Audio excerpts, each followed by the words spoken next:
Hi guys, welcome back to my YouTube channel, and for those of you that are new here, hi, Saptaparni this side. Today's YouTube video is going to be on something that I have been doing on and off for around 15 years now. It is journaling. On a side note, I got this notebook off of Amazon. It is from this brand called Doodle. It is from this brand called Doodle, and I had gotten it for around 99 rupees if I'm not wrong. Steal deal. Now, coming back to journaling, before I delve in deeper, I would like to give you guys a little bit of story time of how I started journaling, because I am 24 right now, and if I really started to journal around 15 years ago, so that would be when I was around 9. Yeah. I don't know, I almost failed in math. So coming back to the story time, I grew up in a family where I watched my grandfather journal every damn night before going to bed, years on end. Until the time he was alive, he would journal every day. It didn't matter if it was a Monday, Tuesday, Wednesday, he would always journal. He would always take out the diary, his diary, that would change every year, and he would write something, anything. And I was always intrigued because, in my eyes, at that age, it was like, yeah, he's a 70-year-old man. What interesting life does he have? He wakes up, watches something, eats, goes to bed. What is he exactly writing about? And I asked the same thing to him, and he would smile, and he told me that I am just writing about my daily experiences. And that's how I was exposed to the idea of journaling. I myself started journaling from around 8 9, when my age was around 8 9, not 8 9 standard. Anyways, and initially I would just write, "Dear diary, my day was like this. My best friend did not hold my hand today. My best friend cheated on me. She sat with this girl, Inky Pinky Ponky," and all that. And there was a phase in my life where I thought journaling was too uncool for me, and I quit it. And then I relapsed and I started journaling all over again. So that was a little bit of story time. This is how I exactly started. I basically picked it up from my grandfather, this habit, and I just kept on carrying it forward because journaling is that good. I'm having a bad hair day. Should I tie my hair? I'm not sure. Every day is a bad hair day for me, guys. Anyways, yeah. So coming back to my experience, from 15 years of journaling. Well, I am not going to use the example of from the time I was young. क्या मैं English बोल रही हूँ मुझे भी नहीं पता, but I'm not going to use that example.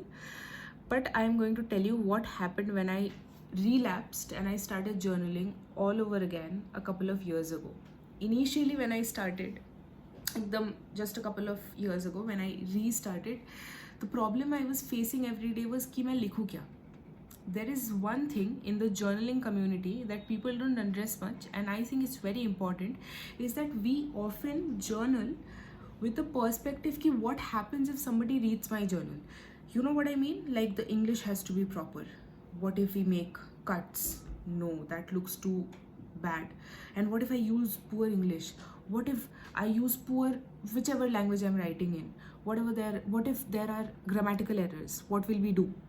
And the thing is, that is the number one bias people have, and that is why they do not want to journal, because they have this invisible fear that somebody else would read their journal. And there are chances in Indian families, there are 100% chances of that happening, but if you keep your journal safe, I don't think that is going to happen. My journal usually lies around. I have good privacy in my home, touch wood, grateful for that. But overall, that is one fear. Ignoring that, another thing that happens when you start to journal is that, what do I really write about? I think an easy way to answer your question is you can open Pinterest if you have. If you don't, no issues. You can open ChatGPT. You can just ask, you can just use the prompt that I am a beginner in journaling, I don't know where to start, I don't know how to start. Can you give me some prompts? And he's going to give you, he or she, I think gender fluid, ChatGPT is, whatever, they are going to give you a prompt and you have to write in that, write about that. For example, let me just see. Okay, one of the prompts that I'd written on was, what do I fear others might discover about me? And I wrote everything that was coming to my mind. Now, another aspect is that we often think that we have to have a best answer, we have to have a good paragraph of answer. We have to be able to write an essay. But what if your answer is just one single line? Does that not count? Definitely that counts, man. I think any sort of any sentence, any word, anything counts in journaling. I also feel that over time what it does is it really helps if you are an overthinker. I am an overthinker. I have a lot of scrambled up thoughts from time to time. And so what I do is I journal. Another thing, you do not have to be consistent. Nobody cares about consistency here. Journaling should not feel like a chore to you.